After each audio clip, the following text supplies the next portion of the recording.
2024 లేదా 25లో డిగ్రీ లేదా బీటెక్ చదివారా? సాఫ్ట్‌వేర్ జాబ్ కోసం ఎదురు చూస్తున్నారా? అయితే కోడ్ జ్ఞాన్ 100 డేస్ కోర్సులో చేరండి, జాబ్ సాధించండి. నమస్కారం నాగరాజు. నమస్తే అండి. సార్, ఈ మధ్య కాలంలో నేను రీసెంట్గా చూసినవే, భార్య 1 ఇయర్కి కానీ 2 ఇయర్స్కి కానీ పుట్టింట్లోనే ఉంటుంది, భర్త దగ్గరికి రాకుండా. సో అక్కడే జీవితాన్ని కంటిన్యూ చేస్తూ ఉంటుంది అన్నమాట. ఇటు భర్త ఫ్రస్ట్రేషన్తో ఎక్కువగా ఉంటూ ఉంటాడు. అటువంటి సందర్భంలో ఎవరైనా లీగల్ అడ్వైజర్ని సలహా తీసుకొని ముందుకు వెళ్దామని అనుకుంటూ ఉంటారు. కొంతమంది డివోర్స్కి అప్లై చేద్దాం అనుకుంటారు. డివోర్స్ అనేది ఆ టైంలో అప్లికేబుల్లా కాదా? 498 అసలు ఏం చెప్తుంది దీనికి ప్రత్యేకించి? ఎంతవరకు రిలీఫ్ ఇస్తుంది అంటారు అది? నాగరాజు గారు, మీరు మంచి లేటెస్ట్ ఎదుర్కొంటున్న దీన్ని సోషియో రుగ్మతల విషయాన్ని అడిగారు. ఎందుకంటే అన్సాల్వ్డ్ అన్ఎండెడ్ ప్రాబ్లమ్స్ అనేది ఈరోజు సొసైటీలో ఉన్నాయి. దానిలో ముఖ్యంగా 498A, డొమెస్టిక్ వైలెన్సు, ఇట్లాంటి విమెన్ అట్రాసిటీస్ అనొచ్చు. ఇప్పుడు మీరు అడిగిన దానిలో 498A ఏంటి, అలాగే 1 or 2 years నుంచి భార్య విడిగా ఉంటుంది, డైవర్స్ అయ్యచ్చా అవును అనే క్వశ్చన్ రైజ్ చేశారు. కానీ ఇన్ బిట్వీన్ ఒక ఇంపార్టెంట్ పాయింట్ని జనరల్గా మీరు మిస్ అయ్యారు. అదేంటంటే, భార్య ఫర్ ఎగ్జాంపుల్ పెళ్ళైన 1 or 2 yearsకి వెళ్ళిపోయి పుట్టింట్లో ఉండటం జరిగింది. యూజువల్గా మమ్మల్ని ఎవరైనా అప్రోచ్ అయితే భర్త గనక కంటిన్యూ చేయాలని ఇంట్రెస్ట్ ఉంటే, అంటే అతనికి ఇంట్రెస్ట్ లేకపోతే, అంటే భర్త అప్రోచ్ అయ్యే నాటికి భార్య ఏ రకమైన కేసులు భర్త మీద కానీ భర్త రిలేటివ్స్ మీద కానీ, ఎందుకంటే 498A కాన్సెప్ట్ ఏంటంటే, husband or relatives whoever harassed the wife comes for the sake of addition comes under cruelty. Definition చాలా వైడర్ డెఫినేషన్. సో అంత డెఫినేషన్లో ఫిట్ అయ్యే కేసులు చాలా తక్కువ ఉంటాయి. బట్ దీనికి మీరు మళ్ళీ సెకండ్ ఫేజ్లో వెళ్దాం. సో మీరు అడిగిన దానికి చెప్పాలంటే, వెళ్ళిపోయిన తర్వాత ఆమె ఏ రకమైన ప్రయత్నాలు కానీ ఏ రకమైన కేసులు కానీ భర్త మీద ఫ్యామిలీ వేయలేదు అనుకుందాం. ఒక నిమిషం, భర్త నోటీస్ పంపించవచ్చు. దాన్ని ఏమంటారంటే రెస్ట్రిక్షన్ ఆఫ్ కాంజుగల్ రైట్స్. అంటే నాతో వచ్చి కాపురానికి చెయ్యి, come back to my our matrimonial home, we will lead happy life అని చెప్పి ఒక నోటీస్ పంపించాలి. దాని 10 రోజులు టైం ఇస్తారు. నోటీస్ అందిన తర్వాత యూజువల్గా ఆమె డినై చేయటమో ఏవో కొంత కరస్పాండెన్స్ రిప్లై ఇవ్వచ్చు, ఇవ్వకపోవచ్చు. తర్వాత ఇతను to safeguard his interest restriction of conjugal right OP వేసుకోవాలి ఫ్యామిలీ కోర్టులో. అంటే give a direction to my wife to come and join in my family అని. అది వేసుకునే నోటీస్ వెళ్ళిన తర్వాత కనుక ఫర్ ఎగ్జాంపుల్ వైఫ్ 498A వేస్తే దాని తీవ్రత అంతగా ఉండదు. అంటే దాని ప్రభావం భర్త మీద భర్త ఫ్యామిలీ మెంబర్స్ మీద కోర్టు చూస్తుంది.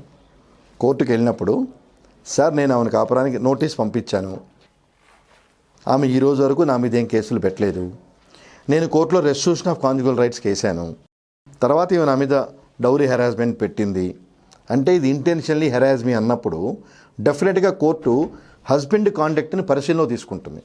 ఓకే, హస్బెండ్ కాండక్ట్ని పరిశీలనలో తీసుకుంటుంది. ఓకే, ఆమె 498A పెట్టింది అనుకుందాం. ఆమె పెట్టిన తర్వాత ఈ 2 వేసిన అది కూడా పరిగణలో తీసుకుంటుంది. కానీ ముందు భర్త తీసుకున్న స్టెప్ ఉన్నంత ప్రభావం ఆమె ముందు స్టెప్ తీసుకున్న తర్వాత భర్తకి అంత వెసులుబాటు దొరకదు. అంటే లా ఏం చెప్తుందంటే, నిజంగా జరిగిందా కాదా కాదు, నేను ముందుకు వచ్చాను, అమ్మా నువ్వు కాపురానికి రా, I'm willing to take you in to my life అన్నాను. వితౌట్ కన్సిడరింగ్ దట్ ఆమె అప్పుడు బయటపడింది. అంటే మీరు అన్నట్టు 1 or 2 years పుట్టింట్లోనో ఇంకెక్కడో ఉన్నప్పుడు కంప్లైంట్ పెట్టలా. కాబట్టి ఇంటెన్షన్ ఈజ్ బ్యాడ్. అంటే ఈయనతో కాపురం చేసే ఉద్దేశం లేదు, అలాంటి డైవర్స్ ఇచ్చే ఉద్దేశం లేదు, ఉండనియండి వాడి పాటికాడు ఉన్నాడు చూసుకుందాం అనుకునే మెంటాలిటీలో కొంతమంది ఇవాళ ఉన్నారు. సో వాళ్ళకేంటి, ఎప్పుడైతే భర్త రెస్ట్రిక్షన్ ఆఫ్ కాంజుగల్ రైట్స్ వేయటం జరిగిందో డెఫినెట్గా దానికి ఉన్న రిలీఫ్ దానికి ఉంటుంది. ఆమె రావచ్చు, రాకపోవచ్చు, కంటెస్ట్ చేయొచ్చు, చేయకపోవచ్చు. కంటెస్ట్ చేసిన తర్వాత లేకపోతే what ever reason it is, భార్య చెప్పిన రీజన్స్ కోర్టు అంగీకరిస్తే భర్త కేసు కొట్టేస్తారు. అంటే నీ భార్య నీ దగ్గరికి రావాల్సిన పని లేదు అంటారు. అలాగే భర్తగా వేసిన కేసులో అమ్మ నువ్వు ఆయన చెప్పింది కరెక్టే, నువ్వు ప్రూవ్ చేయలేకపోయావు, ఎందుకు వెళ్ళలేకపోతున్నానో నీ కారణాలు సహేతుకంగా లేవు కాబట్టి నువ్వు భర్తతో కాపురానికి వెళ్ళాలి అన్నప్పుడు ఒక 2 చాయిస్. అపీల్కైనా వెళ్ళాలి, డైవర్స్కైనా వెళ్ళాలి. అలాగే భర్తకి 2 ఆప్షన్స్. ఆమెకు ఎగనెస్ట్గా వస్తే అపీల్ అయినా వెళ్ళాలి, డైవర్స్ అయినా వేసుకోవచ్చు. ఇది ఒక ఫేజు. కానీ ఈ 498 ఉంది చూసారా, ఇది పీనల్ ప్రావిజన్. 7 years ప్రూవ్ అయితే శిక్ష పడుతుంది. అంతవరకు వెళ్లకుండా పాత రోజుల నుంచి ఫ్యామిలీ కౌన్సిలింగు ఇప్పుడు లా మారింది. ఆర్నేష్ కుమార్ జడ్జిమెంట్ వచ్చిన తర్వాత 2014లో లా చేంజ్ అయ్యి 498A కేసులు లేదా 7 సంవత్సరాల శిక్ష ఉన్న వేటికి డైరెక్ట్గా అరెస్ట్ చేయొద్దు. ఎందుకంటే ఇవి కాగ్నిటిబుల్ అఫెన్స్ కింద వస్తాయి. 498A అంటే కోర్టు పర్మిషన్ అక్కర్లేదు. పాత 2014 ముందు, అంటే ఇప్పుడు జరుగుతున్నాయి కానీ ఇప్పుడు ఒక లా అంటూ వచ్చింది. 2014 ముందు 498A పెట్టగానే భర్త సైడ్ వాళ్ళందరినీ తీసుకెళ్లేవాళ్ళు పోలీసులు. వాళ్ళు అరెస్ట్ చేసేవాళ్ళు, లోపల పెట్టే 2 రోజులు 3 రోజులు. మెయిన్ హస్బెండ్, అమ్మా నాన్నని పెట్టేవాళ్ళు, రిలేటివ్స్ని పెట్టేవాళ్ళు. తర్వాత వీళ్ళందరూ హైకోర్టుకి వెళ్ళటము, మాకు సంబంధం లేదని ప్రూవ్ చేసుకొని క్వాష్ చేయించుకుని ఇవన్నీ జరిగేవి. 2014 ఆర్నేష్ కుమార్ జడ్జిమెంట్ వచ్చిన తర్వాత సుప్రీంకోర్టు ఏం చెప్పిందంటే 498A కేసుల్లోనూ 7 సంవత్సరాల శిక్షణ కేసుల్లో ముందు నోటీస్ ఇవ్వండి, 41A నోటీస్ ఇవ్వండి, మీ మీద ఇలా అభియోగాలు వచ్చినాయి, ఎందుకు అరెస్ట్ చేయకూడదని ఇవ్వండి. వాళ్ళు ఇచ్చిన ఆన్సర్ కనుక సాటిస్ఫాక్షన్గా ఉంటే కేసు నడిపించండి. సాటిస్ఫాక్షన్గా లేకపోతే అప్పుడు రీజన్స్ రాసి అరెస్ట్ చేయండి. ఓకే, అంటే కొంత వెసులుబాటు వచ్చింది.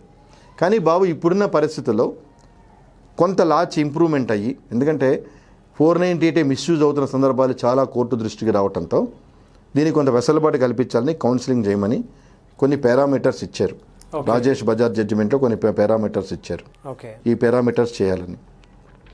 అంతకుముందు హస్బెండ్ ఫారెన్లో ఉన్నా లేకపోతే ఇక్కడి నుంచి వెళ్తాడన్నా రెడ్ కార్నర్ నోటీస్ ఇష్యూ చేసిన సందర్భాలు కూడా చాలా ఉన్నాయి.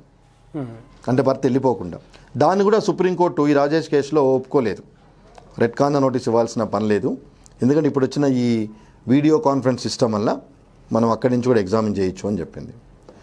థర్డ్ పాయింట్కి వస్తే 498A కేసు వేసి మళ్ళీ వాళ్ళు పోలీసులు, అంటే పోలీస్ తీసుకునే జ్యూరిడిక్షన్ పోలీసులే కాబట్టి పిలిచి వాళ్ళు కౌన్సిలింగ్ ఇవన్నీ చేసిన తర్వాత కాపురం ఎంతవరకు మళ్ళీ సక్రమంగా కొనసాగుతుంది అనేది కూడా it is a questionable issue.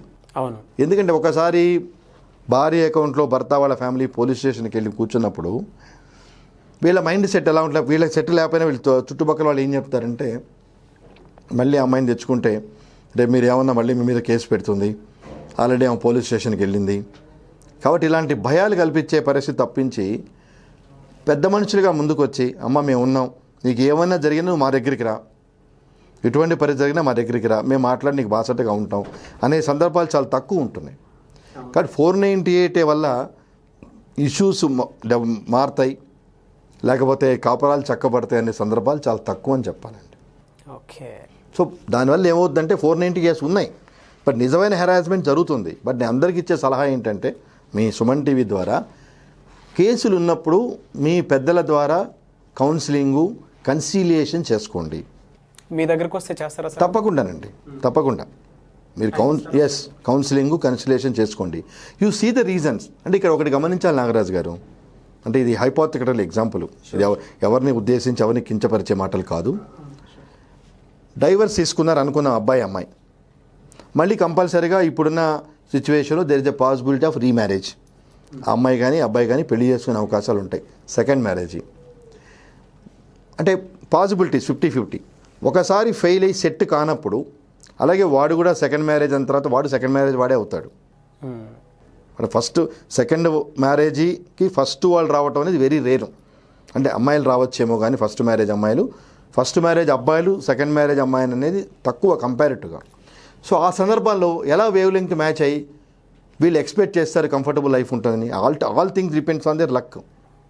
So అంతవరకు కాకుండా ఈ ఉన్న అతనితోనే ఇప్పుడు ముందు చూసే పెళ్లి చేసుకుంటారు, ఫ్యామిలీ బ్యాక్గ్రౌండ్ చూసి పెద్దలకు తెలిసిన సందర్భాలైనా పెళ్ళిళ్ళు అయినా కానీ వీళ్ళు లవ్ మ్యారేజెస్ అయినా కానీ బిఫోర్ మ్యారేజ్ తెలుసు. సో బిఫోర్ మ్యారేజ్ ఉన్న అండర్స్టాండింగు ఆఫ్టర్ మ్యారేజ్ ఎందుకు లేకుండా పోతుందని అనాలిసిస్ చేసుకోవట్లా. అంటే మెయిన్ ఇక్కడ ఏం జరిగిందంటేనండి, చూసిన వాళ్ళు ఎప్పుడైతే ఈ ఫైనాన్షియల్ స్టెబిలిటీ ఉమెన్కి వచ్చిందో ఈ ఆలోచించే పారామీటర్స్ కంపారిటివ్గా తగ్గినాయి. కంపారిటివ్గా అంటే డిపెండెన్సీ లేదు. అంటే మనం డిపెండెన్సీ ఉండాలని కాదండి, what I mean to say, ఇక్కడ లాజికల్ ఎండ్ ఇవ్వట్లా. ఇప్పుడు ఈ ప్రాబ్లమ్ సాల్వ్ చేసుకుంది. అలాగే పిల్లలు ఉంటారు, వాళ్ళ భవిష్యత్తు ఏంటి? పెద్దల డిస్ప్యూట్స్లో పిల్లలు they become a pawns. So పిల్లల లైఫ్ ఏంటి, మళ్ళీ దీన్ని కోర్టు డిసైడ్ చేస్తుంది. సపోజ్ చిల్లర ఉంటే మీరు ఇలా చూసుకోవాలి, విజిటేషన్ రైట్స్ అనేదని. సో ఈజీగా ఇనిషియల్ స్టేజ్లో సాల్వ్ చేసుకోవాల్సిన ప్రాబ్లమ్స్ కాంప్లికేటెడ్ చేసుకొని మన ఫ్యామిలీ వ్యవస్థను ఇబ్బంది పెట్టద్దు అనేది మీ ద్వారా నేను తెలియజేస్తున్నా. ఎందుకంటే భారతదేశ కుటుంబ వ్యవస్థ చాలా గొప్పదని అన్ని దేశాలు చెప్తున్నాయి. సో మన ఫ్యామిలీ వ్యవస్థ అందరికీ రోల్ మోడల్. సో ఇట్లాంటి ఫ్యామిలీ వ్యవస్థలో ఏదన్నా లోపాలు ఒడిదుడుకులు వచ్చినా ప్రాపర్ కన్సిలియేషన్ ద్వారా, ఇన్స్టిట్యూషన్స్ చాలా ఉన్నాయి, ఎన్నో ఉన్నాయి తప్పించి కోర్టు మెట్లెక్కితే వాటి సొల్యూషన్ దొరకదు. అది అంటే expected solution, plus it takes its own course of time. అలాగే డైవర్స్కి వెళ్ళినా అది ఎన్నేళ్ళు పడుతుందో తెలియదు. డైవర్స్కి వెళ్ళినా డైవర్స్ వచ్చే వరకు చట్ట ప్రకారం వీళ్ళిద్దరు మళ్ళీ రీమ్యారేజ్ చేసుకోకూడదు. సరే, ఇప్పుడు సుప్రీంకోర్టు ఇచ్చిన కొన్ని వెసులుబాటుతో లివింగ్ రిలేషన్ ఇవన్నీ వస్తున్నాయి. కానీ ఏవైనా కానీ ఒరిజినల్గా ఉన్నంత కంఫర్ట్ లెవెల్ డూప్లికేషన్లో ఉండదు. కాబట్టి టైం కన్జ్యూమెంట్తో మన జీవితాన్ని కోర్టులకు అంకితం చేయకుండా దేవుడిచ్చిన జీవితాన్ని మన పాటికి మనకున్న పెద్దలతో, మన కుటుంబ సభ్యులతో, రెండు కుటుంబాలు పరస్పరం సంప్రదించుకొని ఎలా చేస్తే ఈ ప్రాబ్లం రెక్టిఫై అవుతుంది, ఎలా ముందుకెళ్ళాలని చేసుకొని సంతోషంగా ఉంటే అందరికీ బాగుంటుంది అనేది నా ఉద్దేశం. తప్పకుండా sir. Thank you so much. నమస్తే అండి.